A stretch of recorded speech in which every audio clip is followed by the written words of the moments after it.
In the sleepy hamlet of Blackwood, a place so remote that it was forgotten by time itself, lived an eccentric old woman named Agatha.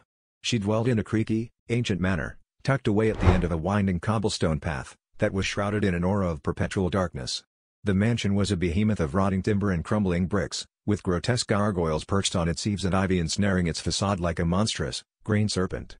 Agatha was a recluse, seldom seen by the townsfolk, and whenever she did venture out, children would scatter in fear while adults would cross themselves protectively. The townspeople whispered tales of her consorting with the supernatural, practicing black magic, and invoking spirits from the netherworld. One gloomy evening, a group of audacious teenagers, daring to challenge the fearsome reputation of Agatha, decided to venture into her eerie dwelling.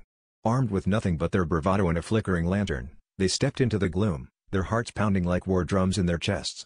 The mansion was a labyrinth of shadows and silence, save for the distant drip-drip of leaking water and the whispering wind. They wandered through dust-choked halls, past cobweb-laden portraits whose eyes seemed to follow them, and into rooms filled with arcane artifacts.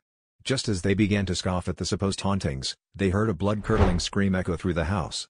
They followed the sound and stumbled upon a hidden chamber in the basement, where they discovered a gruesome sight that chilled their blood and froze their souls: Agatha, lying dead on the floor, her eyes wide in terror. The news of Agatha's death sent shockwaves through Blackwood, and the mystery of her murder became the talk of the town. The teenagers were interrogated, but no one was charged as there was no evidence of foul play. Nevertheless, an unsettling fear settled over Blackwood as the inhabitants remembered the tales of Agatha's uncanny abilities. The nights grew darker, the wind colder and the silence deeper.